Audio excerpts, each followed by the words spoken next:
get sick of fashion all the time. Why? It's just too intense, it's too much, it's too many collections.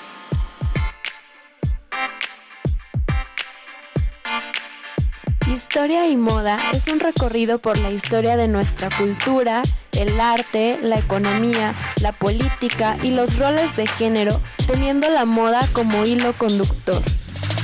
Este es un viaje para los curiosos, los apasionados, los detractores y todos los que quieran conocer el origen de los grandes sucesos y las pequeñas cosas que han tejido nuestra sociedad. Somos Diana y Ceci y te acompañaremos en este apasionante viaje. ¡Bienvenido! ¡Comenzamos! ¿Qué tal? Bienvenidas y bienvenidos a este episodio que es la segunda parte de la historia de la semana pasada. Así que si no han escuchado el episodio 32, párenle tantito y váyanse para allá para que agarren el hilo desde el principio. Ceci, ¿en qué nos quedamos? Les recuerdo. En grandes titulares, los periódicos de Berlín anunciaban: Alemania se ha erigido en protector del continente oprimido y en peligro. El pánico se apoderó de París, y pocos parisinos imaginaban lo rápido que es la organización alemana. Las comunicaciones modernas y la Blitzkrieg podían terminar con las defensas francesas. El 11 de junio, París fue declarada ciudad abierta. Como muchos parisinos, Chanel estaba desesperada por salir de la ciudad. Ella empacó y dejó sus baúles a cargo del portero del Ritz. Su nuevo chofer y guardaespaldas se negó a conducir el Rolls-Royce azul a través de la creciente multitud de refugiados. Chanel encontró un Cadillac y abandonó París, conduciendo hacia el sur entre la muchedumbre desesperada. Un silencio sobrecogedor cubría el París que dejaba atrás Chanel. Nubes de humo negro flotaban sobre el color gris pizarra del Sena. Iglesias, monumentos y parques estaban desiertos. La vida de los cafés se había terminado. Todas las comunicaciones habían sido cortadas, como si un terrible cataclismo hubiera acabado con la vida. 7 semanas después de que las tropas alemanas entraron en Francia, la esvástica nazi ondeaba en la Torre Eiffel. El mariscal Pétain se hizo cargo de la que había quedado de Francia y de su vasto imperio colonial. Hacia mediados de junio de 1940 estableció un régimen en Vichy que estaba obligado a colaborar con los nazis. El 18 de junio, el general de Gaulle hizo una retransmisión para Francia desde la BBC de Londres de forma clandestina, haciendo un llamamiento a los ciudadanos de Francia y de todo el mundo. La défaite française a été causée par la force mécanique, aérienne et terrestre de l'ennemi. L'action foudroyante de cette force mécanique a amené l'effondrement du moral, du commandement et du gouvernement. Devant cet effondrement, 2 voies s'ouvrent de l'abandon et du désespoir. Elle menait à la capitulation. C'est celle qu'a choisi le gouvernement Pétain. L'autre est celle de l'honneur et de l'espérance. C'est celle que nous avons prise, mes compagnons et moi. Nous croyons que l'honneur des Français consiste à continuer la guerre aux côtés de leurs alliés, et nous sommes résolus à le faire. Nous espérons qu'un jour, une force mécanique supérieure nous permettra d'avoir la victoire et de délivrer la patrie. Francia ha perdido una batalla, pero no la guerra. La llamada a la resistencia no puede morir, no morirá. El mariscal Pétain despojó de Gaulle, su anterior protegido, de todos los rangos, los que había adquirido a lo largo de su carrera en el ejército. Mientras Pétain estaba en el poder, muchos franceses y políticos europeos creían que era mejor Hitler que Stalin y esperaban que Hitler atacara a la Unión Soviética. El 22 de junio de 1940, la maquinaria de propaganda nazi ofreció a los radioyentes una descripción humillante, minuto a minuto, de la derrota francesa, emitiendo los detalles de la firma del acuerdo de armisticio. 22 años antes, en la misma vía muerta de ferrocarril, Los franceses aceptaron la rendición de los alemanes. En ese mismo lugar, el general francés Charles Hunsinger firmó la capitulación de Francia ante un grupo de oficiales alemanes, haciendo que Francia se convirtiera en vasallo de Alemania. Hitler, Göring y Ribbentrop estaban ahí. En 38 días, el líder del Tercer Reich había alcanzado lo que el ejército del Kaiser alemán no había podido lograr en 4 años de guerra sangrienta entre 1914 y 1918, que costó millones de vidas. Hitler había hecho realidad un sueño alemán, tener a París a sus pies. El armisticio dividió Francia en 2 zonas, la zona occupée y la zona non occupée, o zona libre. Los nuevos nazis de Francia crearon una línea de demarcación entre norte y sur, una frontera que impedía el flujo de gente de un lado a otro y era un impedimento para los negocios y el comercio. 16 días después de la capitulación de Francia, el primer ministro británico Churchill, temiendo que la flota francesa cayera en manos alemanas, ordenó a la flota británica que hundiera los barcos de guerra franceses con base en Argelia, donde gran cantidad de ellos estaban anclados. 1.300 marineros franceses murieron. Fue una deshonra nacional vista como un acto de traición realizado por un antes aliado. Para el mariscal Pétain y sus ministros anglófobos era una excusa para terminar con las relaciones diplomáticas con Reino Unido. Gran Bretaña bloqueó los puertos franceses mientras los dirigentes del ejército alemán planeaban cómo cruzar el Canal de la Mancha y atacar Inglaterra. La batalla por Gran Bretaña había comenzado. Vichy, el nuevo cuartel general del mariscal Pétain, estaba en aquel momento en manos de hombres que querían participar en un nuevo orden europeo bajo Hitler. Estaban convencidos de que Alemania vencería a Gran Bretaña y crearía una poderosa fuerza en contra del comunismo y del poder judío internacional. Enseguida los nazis obligaron a Pétain a designar al furibundo anticomunista y antisemita Pierre Laval como viceprimer ministro. Si Vichy era en aquel momento la sede del poder francés en la zona no ocupada, Chanel quería estar allí. Estaba decidida a volver a París a través de Vichy. Conocía a Pierre Laval a través de su hija, que era esposa del abogado de Chanel, René de Chambrun. Chanel tenía una razón para detenerse en Vichy. Estaba decidida a mover cielo y tierra para conseguir que su sobrino André fuera liberado de su cautiverio. Si ella se entrevistaba personalmente con Laval, estaba segura de conseguir su favor, el de uno de los mandatarios más poderosos de Vichy. Debió ser decepcionante para Chanel comprender que André era simplemente uno más de los millones de soldados franceses recluidos en un campo de prisioneros de guerra. Ya en 1940, los entendidos en el tema estaban seguros de que los nazis utilizarían a aquellos prisioneros como herramientas para negociar. Si tenían que liberar a André, habría que contar con la ayuda de algún poderoso oficial alemán y, por tanto, Chanel se volvió a París decidida a actuar. El París al que volvió Chanel estaba plagado de pancartas con la esvástica roja y negra, el Arco del Triunfo, la Torre Eiffel, el Parlamento, los ministerios y el Palacio del Eliseo. Durante los siguientes 4 años, los parisinos soportarían la visión y los sonidos del invasor alemán. Más cruel era aún la gran pancarta que los nazis colgaron en la fachada de la Asamblea Nacional Francesa, así como la que colocaron en la Torre Eiffel. En letra gótica y en negrita se leía: Deutschland siegt an allen Fronten, Alemania victoriosa en todos los frentes. Los mandos nazis añadían así insultos a las heridas. Ordenaron colocar un busto de Adolf Hitler en la tribuna de la presidencia del Parlamento de Francia. En otoño de 1940, unos 300.000 oficiales y soldados alemanes ocuparon París y sus alrededores. Confiscaron villas y apartamentos, desalojaron a los inquilinos y a los propietarios que residían en ellos.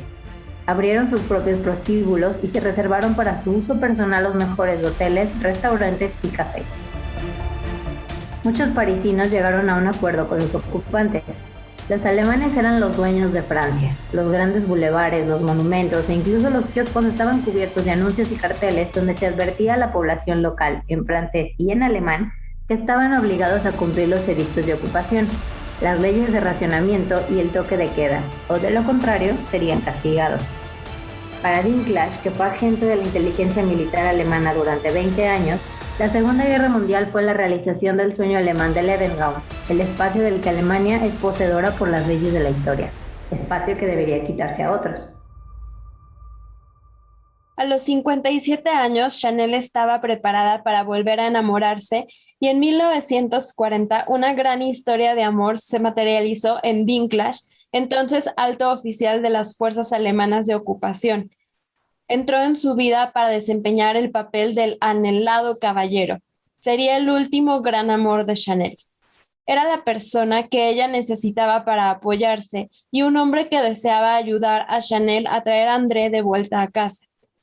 La extraña historia de cómo después de volver a París, un general alemán vio a la afligida Chanel en el lobby del Hotel Ritz y de forma espontánea ordenó que se le permitiera alojarse en el hotel, solo puede ser otro de los encantadores mitos de Chanel. Solo Dinklage o algún otro alto oficial alemán podrían haber hecho los arreglos necesarios para que Chanel se alojara en la sección privada del hotel reservada solo para los amigos del Reich. En aquel momento tan desesperado para los franceses, los primeros invitados nazis en tiempos de guerra fueron obsequiados en el Ritz con un magnífico menú. Más tarde, mientras las familias francesas estaban a punto de morir de hambre, los altos oficiales alemanes y sus invitados seguirían comiendo en el restaurante del Ritz. Chanel solía comer y cenar allí con sus invitados, codeándose con la élite nazi, entre los que había frecuentes visitantes de Berlín, Joseph Goebbels, Hermann Göring y otro invitado era el protegido de Dinklage, barón Louis de Beaufort. A medida que pasaban los meses de ocupación, las cosas se volvían más y más difíciles. Después de transcurridas unas semanas de la llegada de los alemanes a París, todo lo que se conseguía en el mercado se revendía más tarde por el doble o el triple de su precio original. Todas las materias primas estaban relacionadas. Eran los ancianos los que más sufrían de enfermedad o posible muerte por hipotermia o desnutrición, ya que no podían mantener sus casas calientes en aquellos largos, fríos y húmedos meses de invierno de guerra. A principios de 1941, Dinklage dejó a Chanel en París y viajó a Berlín con el barón Louis de Beaufort. Los dos hombres se habían conocido en tiempos de paz. En Berlín, Dinklage fue tratado con especial deferencia, ya que fue recibido personalmente por Adolf Hitler y Joseph Goebbels, el ministro de propaganda nazi y superior de Dinklage cuando éste estuvo en la embajada alemana de París en 1934. Ser recibido por Hitler era, desde luego, un honor para un agente de la Abwehr, y Dinklage volvió a París con órdenes de trabajar directamente para Berlín. Dinklage se había convertido en un oficial con mucha influencia y poder. Mientras, Beaufort había heredado el título de B-Man, que significaba que era considerado un agente de la Abwehr. Fue entonces cuando Dinklage organizó el encuentro entre Beaufort y Chanel. Aquel primer encuentro tuvo lugar de forma tan aparentemente casual que Chanel no debió de darse cuenta inmediatamente de que aquello había sido planeado por Dinklage. Siempre ingeniosa y oportunista, Chanel estaba segura de que podría sobrevivir en el París ocupado y de que podría conseguir la libertad de su sobrino André Pallas. La Abwehr estaba enterada de la preocupación que Chanel sentía por el destino de André. Ayudarían a Chanel, pero a un precio. Coco era un objetivo perfecto para ser reclutada por los alemanes. Necesitaba algo que la Abwehr podía facilitarle y tenía contactos importantes en Londres, en la España neutral y desde luego en París. Pronto, Beaufort convenció a Coco de que a través de sus amistades alemanas podría conseguir que André fuera liberado del Stalag alemán donde se encontraba prisionero y lograr que volviera a París. Beaufort también dio a entender a Coco que sus amigos alemanes podían ayudarla a recuperar el control de la empresa de perfumes Chanel, que en aquel momento estaba en manos de los Wertheimer y sus representantes. En algún momento de la primavera de 1941, Neubauer se reunió con Chanel y Beaufort en las dependencias de la boutique de la Rue Cambon. Allí, Neubauer aseguró a Coco que le ayudaría a liberar a André si ella, a cambio, consideraba la posibilidad de ayudar a Alemania obteniendo información política de Madrid. En 1941, la Abwehr registró a Gabriel Chanel en su archivo de Berlín como agente F7124. Chanel y Beaufreland dejaron París en una bochornosa tarde del 5 de agosto de 1941. Volvieron a París a finales de otoño. Allí, Chanel se enteró de que André ya estaba en Francia, a salvo pero enfermo. Para entonces, los servicios de inteligencia franceses en Londres ya habían anotado en sus archivos que Beaufreland era un íntimo amigo de Chanel.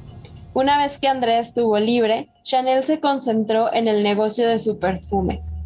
Usó su estatus de ciudadana franco-aria para recuperar lo que siempre pensó que le habían robado los Wertheimer. Durante los siguientes 12 meses, Beaufreland ayudaría a Chanel en sus esfuerzos por convencer a los nazis de que el negocio del perfume Chanel número 5, vendido a la familia judía de los Wertheimer en 1924, tenía que volver a las manos de Chanel. Beaufreland organizó para Coco una reunión con un alto oficial nazi que administraba las leyes concernientes a la arianización de las propiedades de los judíos. Este era el momento para que Chanel desempeñara el papel de aprovechada, y el clan de los Wertheimer vería de qué materia estaba hecha. Ella era aria y ellos, en cambio, no. Ella estaba en Francia y ellos en Estados Unidos. Emigrantes judíos. A ojos del poder ocupante, en resumen, solo existía ella. Cuando 1941 llegaba a su fin, sucedieron muchas cosas. El ejército japonés atacó Pearl Harbor y en pocos días Alemania declaró la guerra a Estados Unidos. Winston Churchill enseguida viajó a Washington para entrevistarse con el presidente Franklin Roosevelt y durante la primera Navidad en que América estuvo en guerra, diseñaron juntos una estrategia inicial para vencer a Alemania y a Japón. Ante la ocupación alemana, muchos franceses abandonaron por voluntad propia sus derechos republicanos y aceptaron la dictadura supuestamente benevolente del mariscal Philippe Pétain. Muchos franceses creyeron que el viejo mariscal había salvado a la nación francesa de una catástrofe mayor. Mientras, en la Alemania nazi, uno de los mandos de la SS favoritos de Hitler, Reinhard Heydrich, se convirtió en el diseñador de la solución final que deseaba el Führer. En el verano de 1941 se pusieron en marcha diversos métodos para el exterminio físico de los judíos. En Vichy, en la Francia no ocupada, a los judíos se les había prohibido ejercer ningún cargo que pudiera influir en la opinión pública. Poco después serían excluidos de cualquier puesto en la industria y en el comercio. Sus empresas y sus propiedades serían finalmente confiscadas. En París y en toda la Francia ocupada, los judíos no franceses inmigrantes fueron arrestados y deportados a campos de concentración.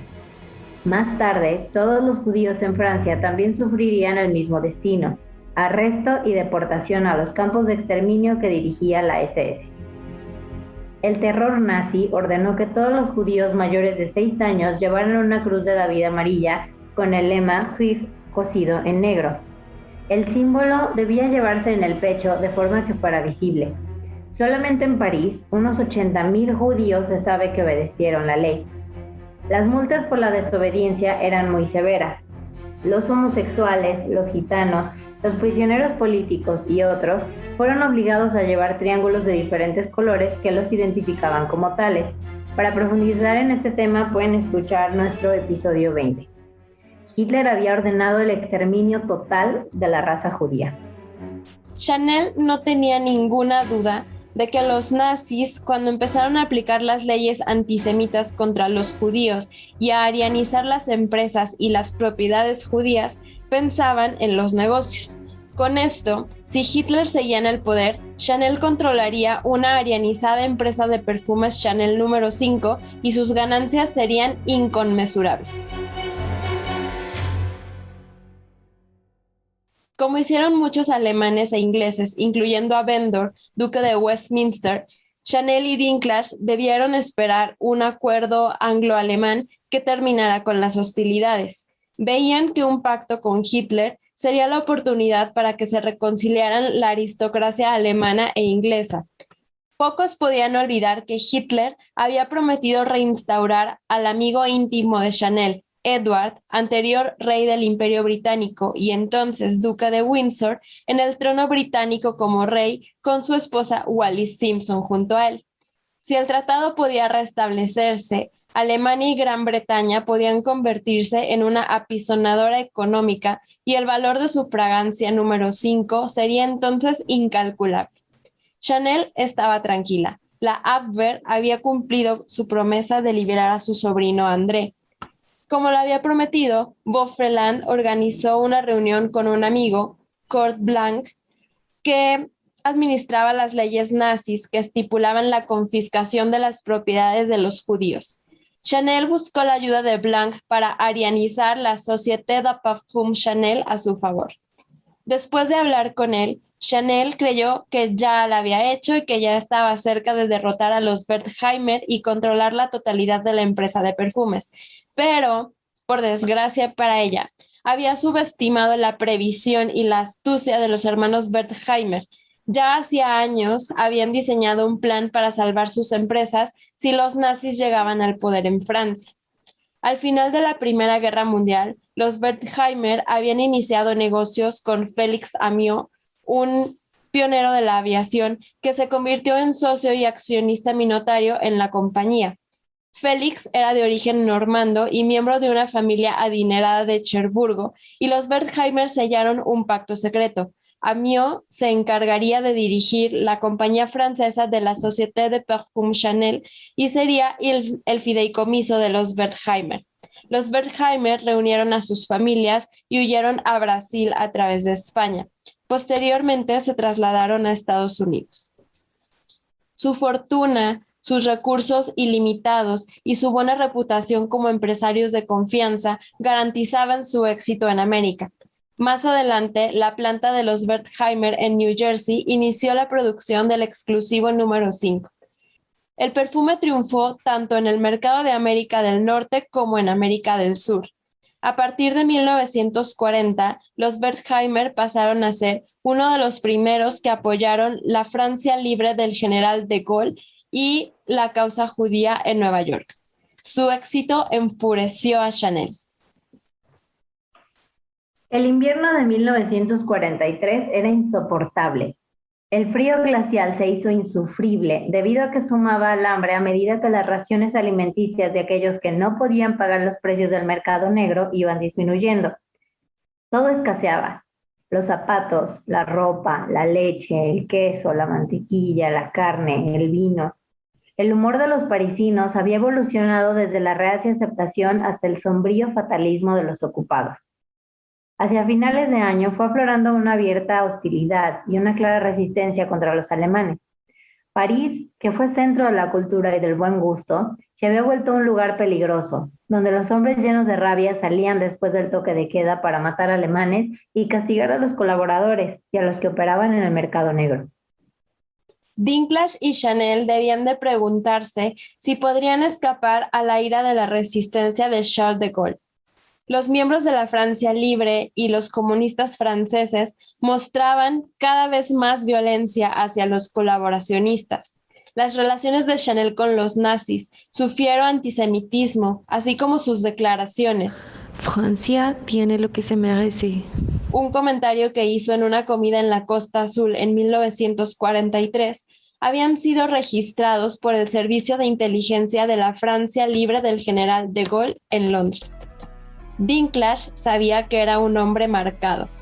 Los agentes secretos británicos y franceses conocían sus actividades para los nazis en la Costa Azul, en París y en Suiza.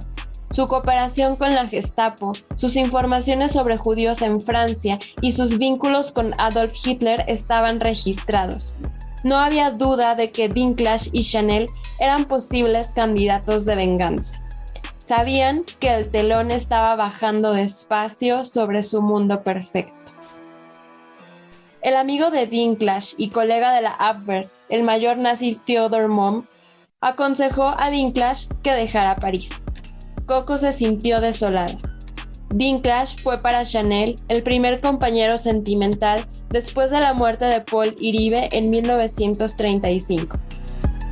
Pero Dinklage y Chanel tenían un plan. Era necesario que Chanel se reuniera con su antiguo amigo, el embajador británico Sir Samuel Hoare, en Madrid. Chanel, a través de él, sabía que podía comunicarse con el duque de Westminster en Londres a través de la red de comunicaciones de la embajada británica en Madrid. Esperaba obtener la ayuda de Bendor para informar al primer ministro Winston Churchill de que algunos altos oficiales alemanes querían derrocar a Hitler y poner así fin a las hostilidades con Gran Bretaña. Churchill tenía que ser consciente de que sería una catástrofe que Alemania cayera en manos soviéticas.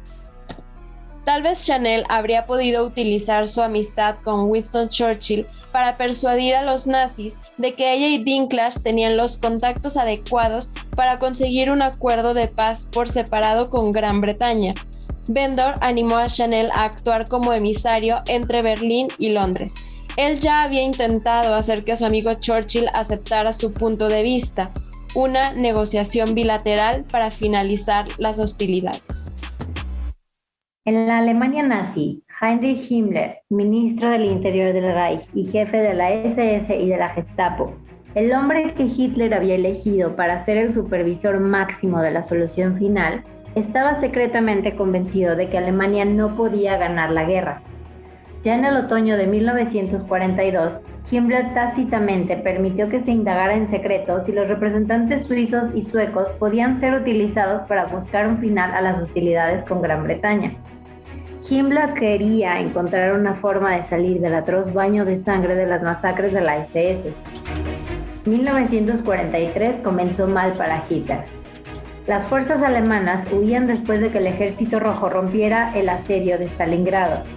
Una declaración de Churchill, Roosevelt y de Gaulle, con el consentimiento de Stalin, proclamó que los aliados pedirían la rendición incondicional de las fuerzas del eje. Al cabo de poco tiempo, las fuerzas alemanas e italianas se rendirían ante los aliados en el norte de África.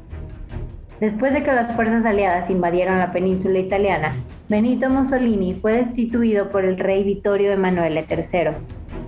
En julio de 1943, Italia se rendía ante los aliados. Más tarde, ese mismo año, declararía la guerra a Alemania. A pesar de la censura informativa, en París se conocía la fragilidad de la situación de Alemania. Las emisiones de la noche de la BBC no escatimaban detalles sobre cómo las ciudades alemanas estaban siendo bombardeadas de forma masiva día tras día. La Alemania nazi estaba sentenciada. En los siguientes meses, la negociación de posibles estrategias de salida a través de la mediación se convertiría en un imperativo para Himmler. Ni él ni sus colegas tenían ninguna duda de que serían juzgados al final de la guerra por su comportamiento criminal y que tendrían que rendirse sin condiciones. Muchos temían que Alemania fuera condenada bajo la dirección de Hitler. En 1943, un grupo de oficiales alemanes de alto rango de la Wehrmacht tramó un complot para matar a Hitler. En París, Chanel y Dinklage convencieron al mayor Theodor Momm para viajar a Berlín con el fin de buscar otras opciones que atendieran el ofrecimiento de Chanel de contactar con el duque de Westminster y otros miembros de la nobleza británica. Momm tuvo que subrayar, como lo había hecho antes Dinklage, que la estrecha relación de Chanel con el duque de Westminster y con su amigo de toda la vida Winston Churchill sería utilizada para tener acceso a las altas esferas londinenses. Dinklage hizo los preparativos de inmediato para viajar con Coco a Berlín. Ya allí, Chanel fue testigo del Berlín arrasado por las bombas. Estaba por reunirse con la mano derecha de Hitler y con otro general de la SS. Estaba a punto de ingresar en la antesala de la organización del poder nazi. A finales de diciembre de 1943, Chanel y Dinklage salieron de París en tren hacia la frontera española. En Madrid, Chanel fue a ver a su amigo Sir Samuel Hoare a la embajada británica. Sin embargo, las cosas salieron mal y todos fueron denunciados por alguien como agentes alemanes a las autoridades británicas. No se sabe si llegó a Churchill alguna comunicación de Chanel. Hacia la primavera de 1944, el líder de la SS, Schellenberg, y varios miembros del servicio secreto y oficiales de la inteligencia de la Abwehr, entre los que se encontraba Dinglass, habían dejado de creer en la victoria final alemana. Varios altos mandos estaban en contacto con altos oficiales aliados para organizar un tratado. La creciente desesperación de Schellenberg para abrir negociaciones coincidía con el interés de los aliados y de los políticos británicos de dar un pronto fin a las hostilidades con Alemania. Por otra parte, esto era necesario si se querían detener los avances soviéticos en Alemania y la invasión de Stalin de toda Europa. El plan de asesinar a Hitler, llamado Operación Valkyrie, también exigía que a partir de la muerte de Hitler debería darse un rápido acuerdo de paz con Inglaterra, para impedir que los soviéticos invadieran Berlín y los bolchevizaran. El 20 de julio de 1944, en una reunión de alto nivel presidida por Hitler, se colocó un maletín cargado con explosivos y un detonador cerca de donde Hitler se sentaba.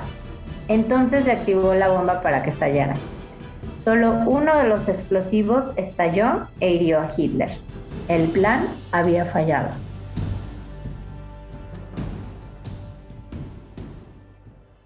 A primera hora de la mañana del martes 6 de junio de 1944, la emisión en francés de la BBC que se radiaba para Francia narraba el desembarco de Normandía y proclamaba que París pronto sería liberado. Miles de soldados, americanos, británicos, franceses y tropas de otras nacionalidades aliadas habían desembarcado en las playas. Francia estaba sobrecogida. La buena nueva pronto fue confirmada por los noticieros de la radio y por la prensa.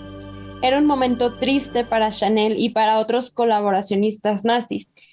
Ella estaba entre los cientos cuyos nombres podían encontrarse en una lista negra que guardaba la resistencia francesa. Si los alemanes eran obligados a abandonar París, Chanel y sus amigos se enfrentarían a un juicio y a un castigo ante los hombres y las mujeres que habían sido víctimas de la humillación y de otras cosas peores bajo los nazis. Poco a poco, el Ritz se fue quedando vacío. Winkler se fue después de que el plan para asesinar a Hitler hubiera fallado. Mientras los bombarderos aliados atacaban, los alemanes quemaban sus documentos día y noche, igual que lo habían hecho 4 años antes los franceses cuando París era evacuado. El 26 de agosto, de Gaulle realizó su famosa marcha a lo largo de los Campos Elíseos hasta Notre Dame para celebrar una misa solemne. Antes, en el ayuntamiento, había proclamado: Paris, Paris outragé, Paris brisé, Paris martyrisé, mais Paris libéré, libéré par lui-même, libéré par son peuple avec le concours. París, París devastado, París roto, París martirizado, pero París libre. Palabras que hicieron que los parisinos lloraran de alegría. La verdad es que yo también un poquito, y ustedes, si no lloraron, les vamos a compartir un video en Instagram para contagiarlos un poquito más de este momento tan emocionante. 2 semanas más tarde, Chanel fue arrestada. Para los colaboracionistas conocidos, solo podía darse el destierro o la muerte. Si eran capturados, corrían el riesgo de ser asesinados en el momento.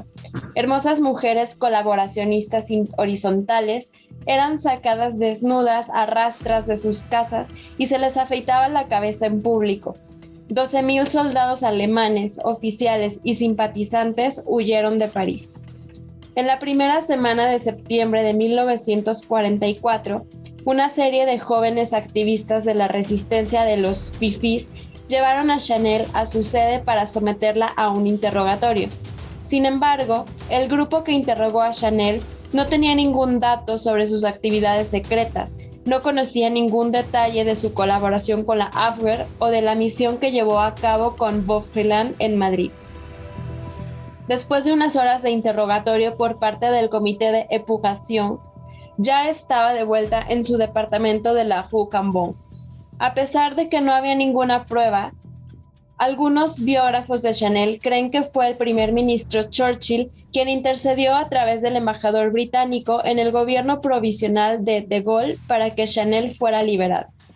Después de eso, Chanel dejó inmediatamente París en su Cadillac con destino a Lausana en la segura Suiza. La mediación de Churchill para liberar a Chanel de la persecución ha sido tema de especulaciones.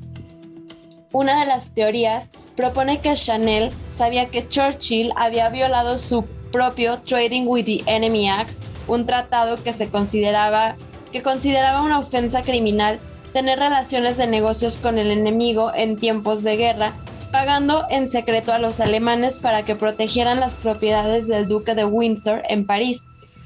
Si Chanel hubiera sido juzgada por colaboración con el enemigo en tiempo de guerra, se habría sabido que los Windsor, así como otros miembros de la alta sociedad británica, habían sido colaboradores del gobierno nazi, pues obviamente la familia real no podía arriesgarse a una revelación de este tipo sobre uno de sus miembros.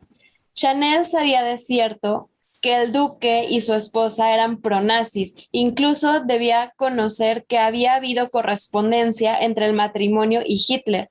El escape de Chanel a las depuraciones se debió también gracias a un golpe maestro de Chanel, parecido al que hizo que Napoleón tuviera tanto éxito como general, que consistió en poner un cartel en el escaparate de su emporio donde anunciaba que su perfume era gratuito para los GI, los soldados norteamericanos.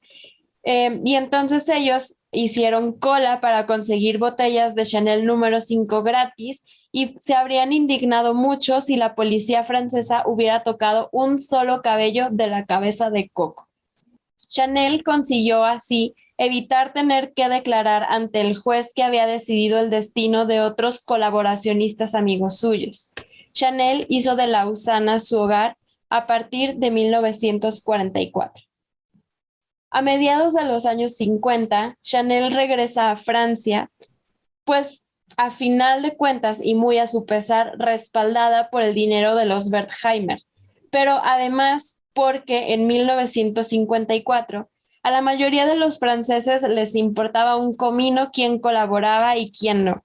De Gaulle había decidido que todos los franceses habían sido resistentes y todo este asunto de colaboración estaba detrás de ellos. Después de todo lo que Chanel le había hecho a los Wertheimer, ellos accedieron aún a financiar el restablecimiento de su casa de alta costura en 1954 y a pagar todos sus gastos, grandes y pequeños, por el resto de su vida. ¿Por qué ellos hicieron esto? Pues desde el punto de vista de los Wertheimer, la decisión fue extremadamente lógica, fue de negocios. Lo que estaban haciendo no era solo comprar un negocio, sino un imperio para toda la vida, y de hecho eso es lo que ha sido, y la casa Chanel aún les pertenece. Me parece importante mencionar dos cosas. Hay muy pocas personas vivas hoy que están en condiciones de juzgar verdaderamente la situación de esos años de guerra. Ninguno de nosotros sabemos qué habríamos hecho si estuviéramos en los zapatos de Chanel. En nuestro curso de historia, cuando llegamos a este tema, hablamos de las posturas de muchos otros diseñadores en este periodo y llegamos justo a este mismo debate. La guerra y la desesperación pueden hacernos hacer cosas terribles. Su sobrina nieta menciona en una entrevista: Chanel era, en pocas palabras, un enorme oportunista que hizo lo que tenía que hacer para llevarse bien. Hoy la casa Chanel no tiene nada que ver con Gabrielle Chanel, hablando, digamos, corporativamente, y no lo ha hecho en décadas. Chanel es un conglomerado multimillonario que capitaliza la mística personal y la leyenda de Gabrielle Chanel, y la verdad es que sería una tontería no hacerlo. Son solo negocios, como dicen. Y aquí yo quisiera retomar la pregunta que se hizo al principio de esta historia. ¿A Chanel le importaba la ideología o por el contrario solo quería ser amada? Y con ser amada me refiero a su más grande amor, la moda. Esperamos que hayan disfrutado estos 2 episodios tanto como nosotros. Cuéntenos qué creen que harían ustedes si se encontraran con estas oportunidades de triunfar, pero gracias a los enemigos. Déjenos sus opiniones en nuestro Instagram, Historia y Moda _, donde van a encontrar también mucho material necesario para complementar esta historia. Gracias por escucharnos. Los esperamos la próxima semana con más drama, más historia y más moda. Chao.